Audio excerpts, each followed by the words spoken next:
nombre de la Superintendencia Nacional de los Registros Públicos y la Subdirección de Capacitación Registral de la Dirección Técnica Registral, les doy la más cordial bienvenida a la segunda fecha del primer taller de publicidad registral 2021, modalidad virtual. Antes de iniciar la segunda parte de este evento de predictibilidad y para un mejor desenvolvimiento del mismo, les recomendamos poner en modo silencio sus celulares para evitar cualquier distracción. Asimismo, nuestro personal técnico está desactivando sus micrófonos para evitar cualquier interferencia ambiental y contar con un mejor audio. Dicho esto, iniciamos con el desarrollo de la exposición de los temas para el sistema de control interno de los riesgos en el servicio de publicidad registral a cargo del doctor Edward Llana Padilla, abogado de la Dirección Técnica Registral. Doctor Llana, muy buenas tardes, lo escuchamos. Sí, muy buenas tardes a todos.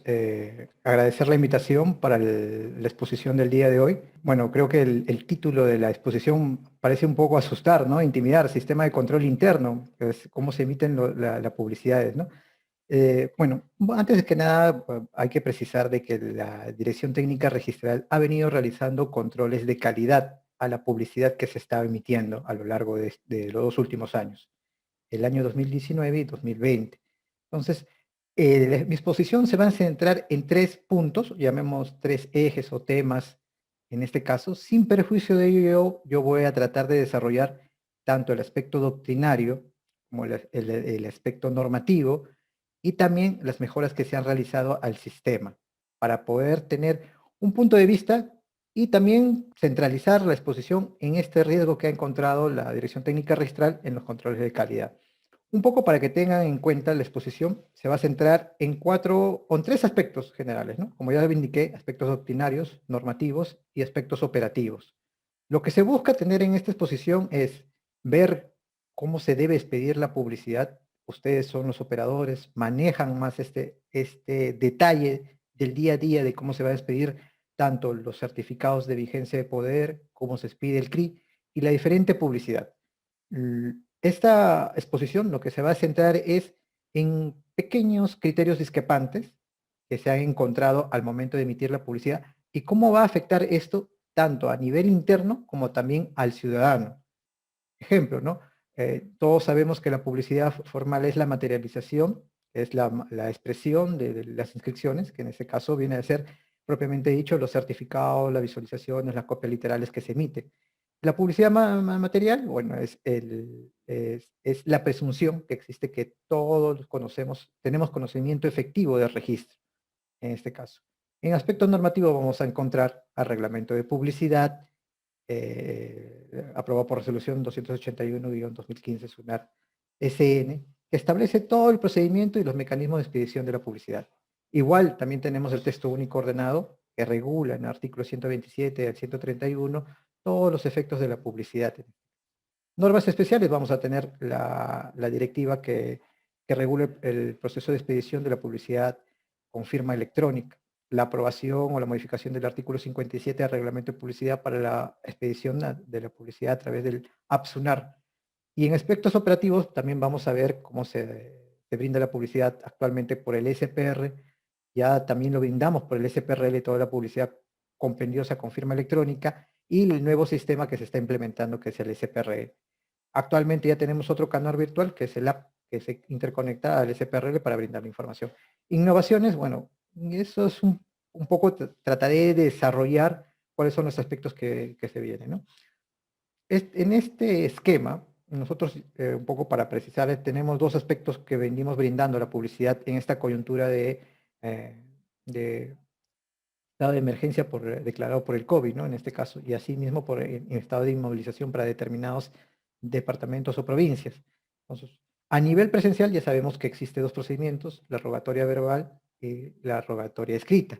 Y a través de carácter no presencial tenemos el SPRL.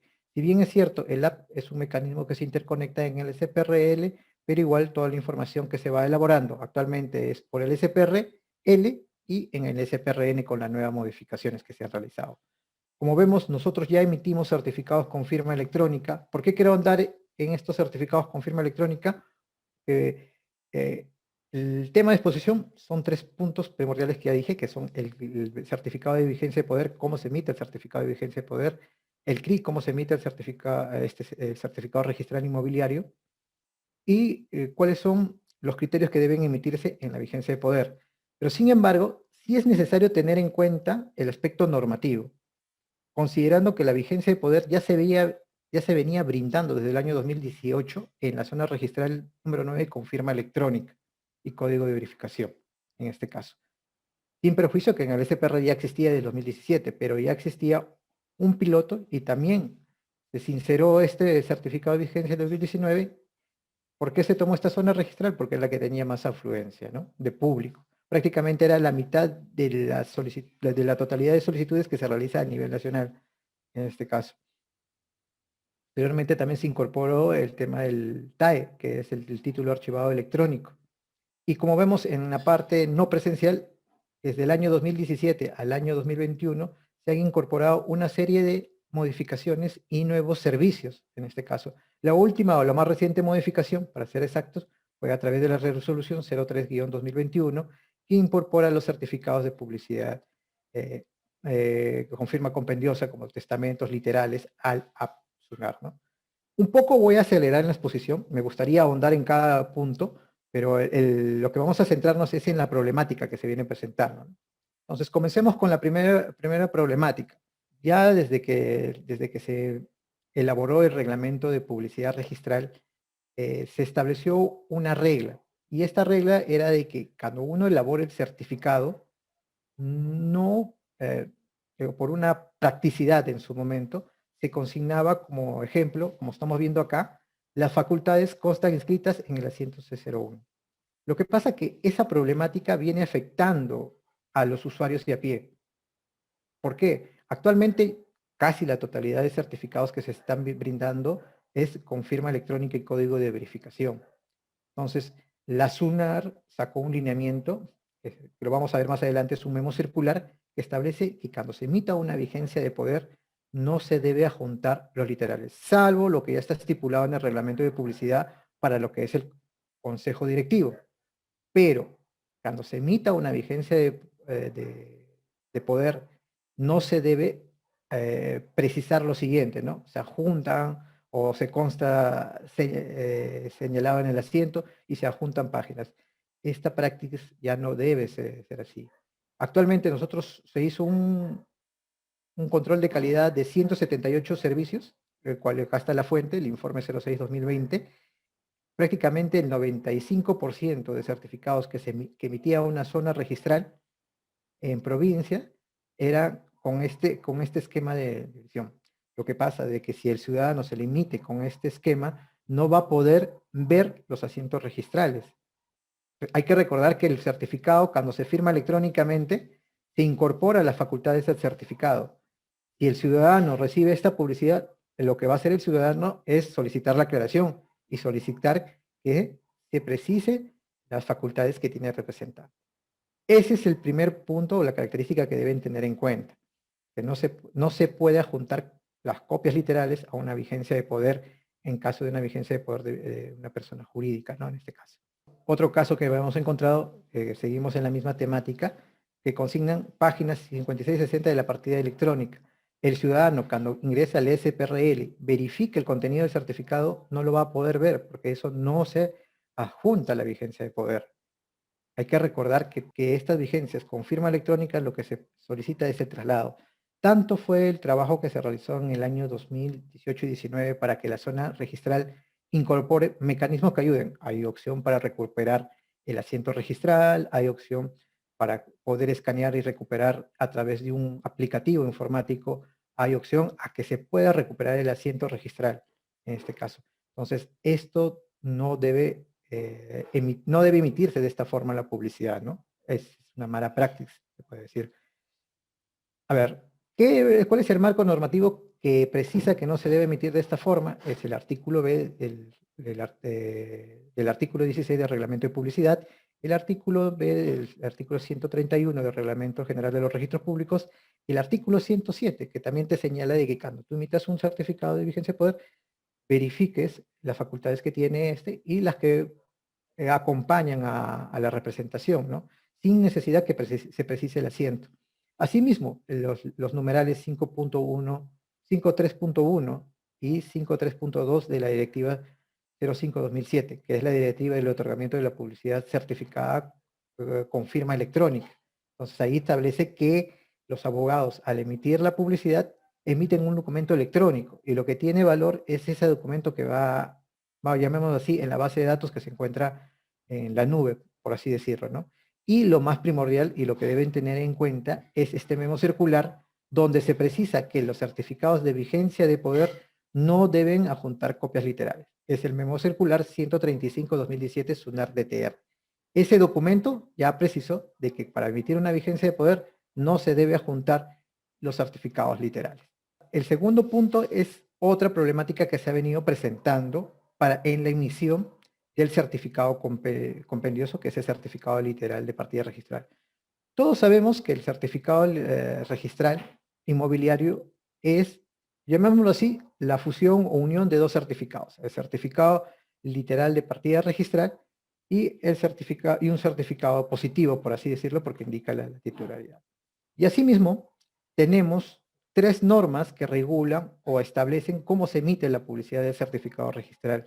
En este caso, la norma primigenia es el Decreto Supremo 035-94, Justicia, que establece que es la fusión de un certificado de gravamen con un certificado literal. Y ahí establece sus características, cómo se emite, ¿no? En este caso son los 10 años de antigüedad de dominio, 30 de cargas y gravámenes en este caso. Posteriormente sale la resolución 092-96 SUNAR, que precisa que a los requisitos ya establecidos por el Decreto Supremo 035-94 Justicia, se adjuntan los certificados literales de la totalidad de certificados literales de descripción del inmueble. Esa es la precisión que hace el 96. Y lo que hace el artículo 82, en este caso de reglamento de publicidad, es consolidar esas dos vertientes, ¿no? Esos dos mandatos normativos y precisando, ¿no? Como ya dije, este artículo 82 precisa que se adjuntan los 10 años de antigüedad, los 30 años de cargas y gravámenes o anotaciones de registro personal y el certificado literal de todos los asientos relativos a la descripción del predio. ¿Por qué hago hincapié en este artículo 82? Porque dentro del proceso de verificación y de control de calidad, lo que se ha encontrado es que muchos de los certificados registrales, en este caso, lo que hacen es adjuntar la totalidad de la partida. Prácticamente no están haciendo este estudio que especifica la norma, estas tres normas, y que es consolidada en el artículo 82. No hacen un análisis y lo que hacen es emiten el certificado y te entregan la totalidad de la copia literal, en este caso, mejor dicho, la copia literal completa, sin precisar los asientos de los 10 años de antigüedad, en caso de dominio, 30 años de encargas y gravámenes y en la descripción del inmueble. Lo único que hacen es emitir el certificado registral con la totalidad de asientos. Ese es el detalle que se ha encontrado en este control de calidad. Y prácticamente es casi un 60% de los certificados que se están emitiendo de esa forma. O sea, este tema de control interno es para ver que se cumpla la normatividad y no caigamos en vamos así sustentar nuestra expedición en temas sé que también en la capacidad operativa nos supera muchas veces, pero muchas veces sustentamos eso incumpliendo lo que está establecido en el mandato normativo, ¿no? Características, ¿cuál es lo que tenemos que tener en cuenta al momento de emitir un certificado registral inmobiliario? El inciso B del artículo 16 del Reglamento de Publicidad, el inciso B del artículo 131 del Reglamento General, el artículo 82, como ya se mencionó, igual, el artículo 5.31 y 5.32 de la Directiva o el otorgamiento de la publicidad certificada con firma electrónica, y específicamente para el CRI, la resolución 099-2020. ¿Por qué hago hincapié en esto? Porque ustedes recordarán que hasta el año 2020 no se podía emitir los certificados registrales con firma electrónica. Todo era un proceso manual. Los certificados se entregaban cuando se solicitaba por el SPRL, o lo entregaban a domicilio o en la oficina. Actualmente no, ya uno puede escoger qué asientos se anexan o se asocian a al certificado, salvo el certificado del SAR. En el SAR, y ahí sí quiero ser preciso, ¿no? El SAR es un sistema automatizado. Ya dentro del proceso de calificación registral, el registrador, al momento de generar el asiento, habilita e inhabilita los datos que deben ser brindados. Por eso, cuando se arma el certificado registral inmobiliario del SAR, el sistema automáticamente, de acuerdo al proceso de calificación que ya generó en su momento el registrador, arma el certificado. Esa es la distinción que diferencia muchas veces del certificado que se emite en el CIR. Y en este caso, el sistema ya establece cuáles son, mejor dicho, no tanto el sistema, el registrador dentro de su proceso de calificación ya estableció cuáles son los asientos que se encuentran vigentes. Si por A o B existe un error, lo que se tiene que hacer es coordinar la rectificación con el área registral. Y el otro memorándum, que también es importante que tengan conocimiento, es el 071-2020 de SUNAR, SNRDTR. ¿Qué establece este memorándum? Establece la competencia zonal para emitir los certificados registrales. En este caso, ya se cambió la visión de una forma centralizada, en este caso para emitir lo que era por oficina registral, y se amplió el criterio para poder emitir los certificados compendiosos con competencia zonal. ¿En qué se fundamenta esto? En el ROF. El ROF establece que el jefe de unidad, en coordinación con la Dirección Técnica Registral, pueden ampliar la competencia para poder emitir los certificados compendiosos, ¿no? Hay una precisión, ¿no? Justo vamos a hacer la Dirección Técnica Registral, viene trabajando un poco para poder tener una competencia nacional. Sé que poco a poco se va a ir incorporando, ¿no? Lo que sí les puedo adelantar es que, por ejemplo, como un tema de innovación en este caso, la tarjeta de identificación, el duplicado de tarjeta de identificación vehicular electrónica ya va a dejar de ser de una competencia por una oficina, mejor dicho, por competencia por oficina, y ya va a ser con competencia nacional. ¿Qué significa esto? Donde yo presente mi solicitud de duplicado, puedo emitir la tarjeta, ¿no? Eso era una imposibilidad cuando no existía, cuando era, mejor dicho, la tarjeta física. Actualmente, como es un documento electrónico, con firma electrónica, código de verificación y código QR, ya nos permite de que para poder emitir la tarjeta sea con competencia zonal, sin necesidad que la documentación viaje a otra zona, ¿no? Considerando que ya hay mecanismos para poder verificar en el PCI la firma del notario, la documentación que se está prediciendo. Y además contamos con medidas de seguridad como es el lector biométrico, ¿no? En todo caso, volviendo al tema, para el certificado registral, lo que se tiene que ver es eso, ¿no? ¿Cuáles son los datos específicos fundamentados en el artículo 82 que deben ser asociados? En este caso, este certificado sí permite que se agregue, se emita el certificado con los asientos registrales, mejor dicho, con las copias literales correspondientes. Y el tercer punto de la exposición es la problemática en las observaciones, o mejor dicho, en las denegatorias y en las observaciones que se viene brindando para los certificados de vigencia de poder. Un poco para materializar esto, porque hablar de observaciones puede existir una serie de observaciones y pueden ser correctas o no. He tratado de buscar una resolución por el cual más o menos trate de enfocar esta problemática que se ha venido dando, ¿no? Entonces, por ejemplo, la resolución 2303 del 2020 de SUNAR TR de Lima, en este caso del Tribunal de Lima, es una denegatoria a una solicitud. Lo que se pidió era un certificado de vigencia de poder del gerente general. Y el usuario pidió la vigencia de poder del gerente, ¿no? Y lo que efectivamente el abogado certificador lo que hizo fue el análisis de la partida y precisó que tenía facultades en el asiento C1, en todo caso. Y él hizo su aclaración, solicitó su aclaración y le negó esta aclaración, indicando de que esas eran las únicas facultades. Sin embargo, en esta resolución, disculpen, en esta resolución, el tribunal hizo una verificación de los asientos en este caso, en el asiento AC01, encontró que tenía facultades inherentes al gerente general, que no habían sido incorporadas en la vigencia de poder. Entonces, sustentado un poco en el artículo 107, voy a pasar un poco para poder precisar. El artículo 107 dice, ¿no? El certificado de vigencia de poder en el registro de personas jurídicas, cuando se advierta que en la partida registral el apoderado ostenta más de un régimen de poderes independientemente del uno y otro y inscritos en los asientos distintos, no es necesario que el solicitante precise el asiento, salvo que solicite la vigencia de poder de determinadas facultades. Para el caso de la vigencia del gerente o del representante legal de la persona, se aplica lo dispuesto en el párrafo precedente.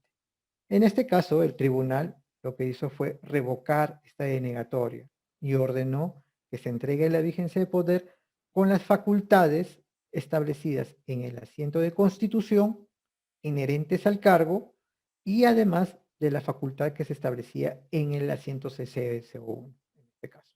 Para este criterio se ha adoptado teniendo en consideración el artículo 107 del Reglamento General de los Registros, del Reglamento de Servicio de Publicidad, igual el inciso B, el inciso C, el inciso B del artículo 16 del Reglamento de Publicidad, el artículo 131 del Reglamento de los Registros Públicos y también, como indico, es el circular 135, que establece que no se debe adjuntar los asientos. Entonces, cuando se emita la publicidad, se debe emitir, disculpe, de forma íntegra, ¿no? Cuando se pide, por ejemplo, las facultades de un gerente, se debe emitir las facultades inherentes al cargo y las facultades que les han sido asignadas, en este caso, en mérito del artículo 131.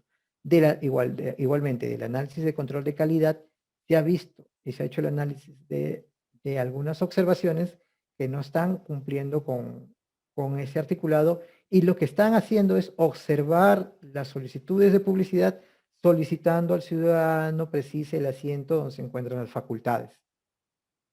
Ese es el detalle, ¿no? El detalle es que tienen que tener en cuenta los abogados certificados registradores al momento de emitir, ¿no? Deben dar cumplimiento al artículo 107, que no es necesario que el ciudadano precise el asiento. En todo caso, las condiciones que deberán para poder determinar la procedencia es, para una vigencia poder, será el artículo 107, el artículo 127, que es importante, que no limita la expedición de un certificado, sino que te indica que cuando haya varios regímenes de poderes, lo pueden expedir independientemente, pero realizando el cálculo respectivo. Igual el artículo 126, que establece que el certificado de vigencia de poder o de naturales, si es que consta escrito un apoderamiento, el cálculo de de una persona con varios apoderamientos, el cálculo se realiza de acuerdo al otorgamiento de poder en este caso. Esto generalmente se ve más en una vigencia de poder de personas naturales, ¿no? Hay un apoderado y un poderdante, y no que hay un poderdante y hay 5 apoderados, entonces dependiendo de la cantidad de apoderados se hace el cálculo para emitir la vigencia de poder en este caso. Entonces, la Dirección Técnica Registral ha visto por conveniente escoger estos 3 temas, cabe la redundancia en un sistema de control interno, por el tema del cumplimiento de la normatividad vigente, ¿no? Entonces, como vemos, no se puede adjuntar en una vigencia de poder, un poco ya yendo a las conclusiones, lo que tiene que hacer es, cuando se emita en una vigencia de poder, no es que adjunte el certificado literal al certificado, sino que propiamente yo hago el análisis y traslade o transcriba todas las facultades a la vigencia de poder. En el tema del certificado registral inmobiliario, lo que se debe emitir son, o mejor dicho, se debe adjuntar ahí sí las copias literales de acuerdo a lo establecido en el artículo 82 del reglamento. Y en caso de la vigencia de poder, se debe cumplir con los presupuestos del artículo 107 del reglamento de publicidad. Un poco he cortado la exposición para que puedan hacer sus preguntas, si en este caso. Me gustaría escuchar alguna precisión o alguna pregunta para poder absolverla, teniendo en consideración el tiempo corto o ajustado que me han brindado. Y eso sería el aporte. Si tienen alguna duda, no solamente de este tema, algún tema de publicidad, de otros servicios que se han implementado, gustoso les podría absolver, ¿no? Quedo atento a sus consultas en todo caso.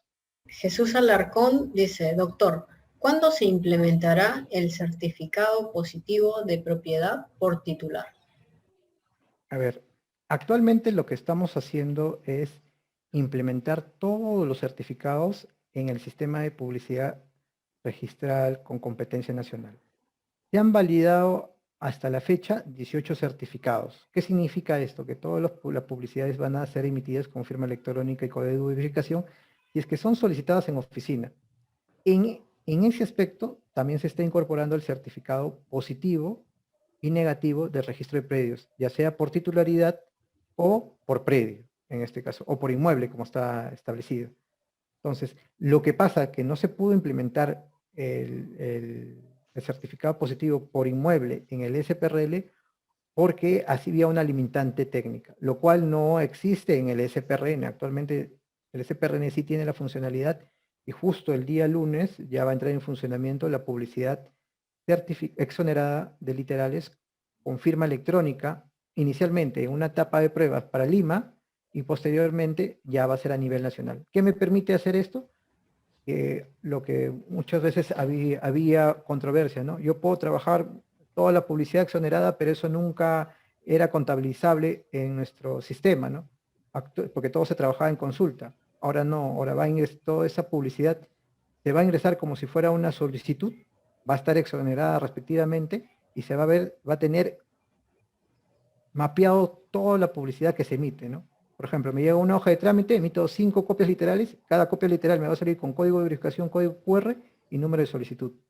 ¿Qué me va a permitir esto? Ir al portal web de la SUNAR y ver ese certificado emitido a cualquier entidad con código de verificación y firma electrónica. Lo que se está apuntando es que todos los servicios de publicidad pasen al SPRN y tengan esto. Y si se emite, por ejemplo, publicidad exonerada, vas a tener todos los certificados en la página web para poder verificarlos. Ya no va a haber de que un área de publicidad exonerada salió esta publicidad, no salió, con qué código de verificación, no. Actualmente ya vas a poder tener mapeado todos los 147 servicios de publicidad van a tener esta funcionalidad para ser solicitados en el SPRN. Pero poco a poco, y eso pasa por un proceso de validación de los servicios, ¿no? Doctor, tenemos otra consulta que es respecto a las facultades especiales de un representante. ¿Se tiene que juntar todas o cómo? No, ahí lo que tienen que hacer, a ver, se tiene que hacer un análisis.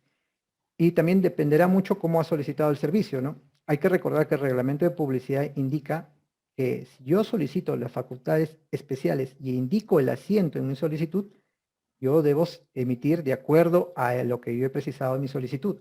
Por ejemplo, quiero una facultad o un otorgamiento de poder especial, ¿no? Una compra-venta de un inmueble, me otorgaron, soy representante de Coca-Cola y en el asiento C101 establecieron de que yo tenía facultades para comprar y vender inmuebles.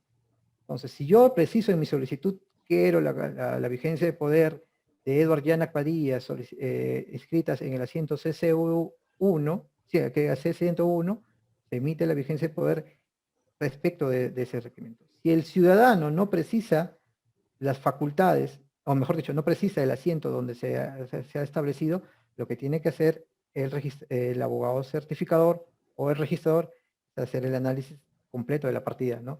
E indicar, lo que tendría que decirle es indicarle, ¿no? Y tienes todas las facultades detalladas en este punto, ¿cuál es la que solicitas en todo caso, ¿no?